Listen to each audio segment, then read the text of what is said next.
I was 14 years old. I looked forward to Christmas all year long. My mom would turn our house into this beautiful Christmas winter wonderland. She made the best food, best gifts, and my father was the Christmas Nazi because he was a stickler for holiday traditions. So, for instance, we had to have the exact same Christmas dinner every single year.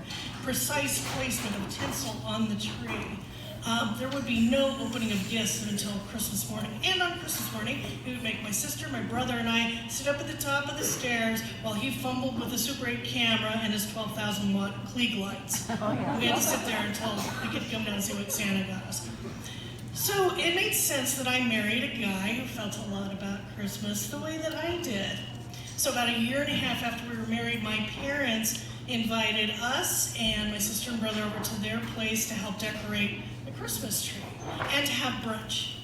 But we were to learn that this was just a clever ruse to get us all in the same room together because they had an announcement. My father had been investigated by the FBI. He had pled guilty to embezzlement from his stock brokerage clients, and he was going to federal prison. Merry Christmas, kids. This came as an incredible surprise to my husband, whose own father is a retired Baptist minister. And when I say Baptist, I mean no drinking, no dancing, no cards, no movies, and he did not see a movie in a theater until he was in high school.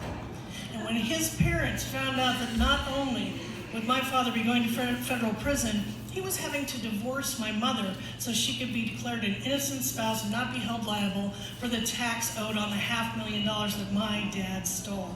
You can imagine their horror and shock. Now, none of this came as a shock to me, however, because when I was 22 years old, I won a lawsuit settlement for $10,000. And my father, being the humanitarian that he is, offered to invest it for me. So he got me a credit card, the very first one in my own name, and he said, spend whatever you want, I will pay the bill. I was like, awesome. So about a year later, I was working a very low-paying job in radio, and I needed cash fast. So I took my little credit card, and I went to the bank, handed it to the teller, and I said, I need $800. And she went through the machine once, twice, 3 times, looked at the message on the machine, and said, I need to cut this up. Flip, flip. Turned out, Dad had never paid one payment on that card. My $10,000 had never been invested. It was gone. I had nothing. And my credit rating was ruined for the next 7 years. So knowing all this, after the news we'd heard, and we were having to have Christmas dinner at our house that year, and it was even more awkward than normal. You know, the Baptist preacher over here, the white-collar criminal over here. And the holiday that I had always cherished was to become just an annual, painful reminder of the destruction of my birth family. Now, as part of Dad's sentence, he had to go to an inpatient compulsive gambling clinic in Ohio. And while he was there working the 12 steps of Gamblers Anonymous, he had to write amends letters. Oddly enough, I did not receive one of those letters. Odder still, my husband did. And we were shocked. What is this? So he opens it up and is reminded that a couple of years before that, one of his employees had come to him and said, yeah, I just inherited this $50,000. What should I do with it? And Andy says, talk to my father-in-law. He's a stockbroker. Well, of course, Dad took every cent of that $50,000. So Andy was devastated. He, his job had been put in jeopardy, and my father had made him look, at best, clueless, and at worst, like an accomplice. So Andy took his feelings to God, and he said, Dear God, I hope Bob dies in prison. I hate him. I don't want you to do anything about it, God. Just thought you should know. Now, I couldn't blame him. I understood, but even after everything my dad had done, I couldn't hate him. He was my dad. So, before Dad started his prison sentence, Andy and I had our first child, a daughter named Chloe. And my father had been sentenced to 5 years in federal prison. He served about 2.5 years of that prison sentence, and when he was released, he had to live with a family member. And since my mother had run away to California, never to return, he went to live with my sister and her husband. Well, this lasted about 3 months, because the townhouse that they lived in became very crowded and very tense. So my sister calls me up and she says, "You take him." And I said, "I can't take him. My husband hates his guts."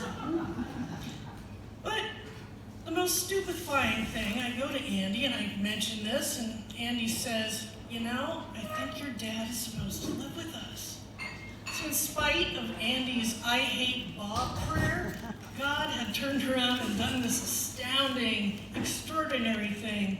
He had changed Andy's heart, even though Andy didn't want him to. So watching this forgiveness was one of the most profound experiences of my life. Now, our daughter Chloe was 2 years old when my dad came to live with us. She called him Cuckoo, and they became the best of friends. She would style his hair with ice cubes. She would paint his face like a clown. She would jump on his bed in the morning when he was getting ready for work. And sometimes when he was taking a shower, she would go into the bathroom, turn out all the lights, and play with a flashlight. And when Andy yelled at her, my dad would go, "Oh, it's all right. I know where everything is." So watching my father, the convicted felon, interact with my tiny blonde daughter, it reminded me of the daddy that I had had as a child, the kind, warm man who came home from work every night and played with my sister and me, no matter what. But I was also reminded of the authoritarian, the dude who was all about these crazy rules, like the Clean Plate Club. You will sit at the table until you finish every last morsel on your plate. So after everything that Dad had done, he had kind of forfeited any moral authority he'd ever had in my life. But as he came to live with us, one night we were sitting down to dinner, and I have this strange quirk where I never ever finish everything on my plate, probably in response to the Clean Plate Club. So I made dinner, and I was picking up the dishes. My dad happens to notice that there is food left on my plate. So what does he say to me? He says, "Young lady, you sit down and you finish what's on your plate." And I kind of lost it, because I thought, okay, so cleaning your plate is absolutely mandatory, but stealing from senior citizens and your own daughter, that's cool, that's all right. So I said to him, I said, "Old man, you're in my house now. My house, my rules." The weirdest thing happened. This look came over his face, and I saw that it clicked. He got it. He saw the absurdity of those two things held up next to each other. And so began a new adult relationship, because my father had been humbled. He never mentioned that again, and this understanding allowed me to forgive him. On the morning of May 17th, 1998, Andy got up, got ready for work like he always did, went into the kitchen. Normally my dad would be there, but that morning he wasn't, so Andy went to his bedroom to wake him up, thinking he'd overslept. And I'm dozing in bed, and I hear Andy calling his name, "Bob, Bob, Bob." And then I hear heavy footsteps. The door of my bedroom swings open. Andy charges in and says, "Lisa, get up, get dressed. Your father is dead."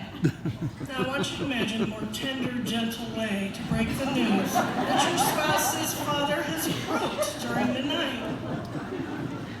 I know. My dad had suffered a massive heart attack in the night and never woke up. He was just 63 years old. This is going to sound crazy, but I am grateful for these experiences, all of them, because my dad taught me something, unintentionally, the way most parental lessons are. He taught me that we all screw up. We all do horrible things. We all make mistakes. It's just that some of our mistakes are bigger than others. And the holidays remind us that a truly humble and contrite heart deserves forgiveness. Even you, even me. And the promise of that forgiveness restored to me the holiday that I thought was lost to me forever. Before Dad was incarcerated, people loved him. He was good looking, he was funny, he was smart. One of my college buddies went so far as to call him suave and debonair, but that kid was from Kansas, so he was easily impressed. My mother called him a charming sociopath. On the day of my dad's funeral, we got an anonymous phone call at the house. The guy on the other end of the line said to me, "The bastard got what he deserved." Suave, debonair, charming, sociopath, bastard. So what was he? In response to that question, I'd like to paraphrase the final lines of the Tom Hanks movie, The Road to Perdition. When people ask me if Bob Storms was a good man or if there just was no good in him at all, I always give the same answer. I just say, he was my father.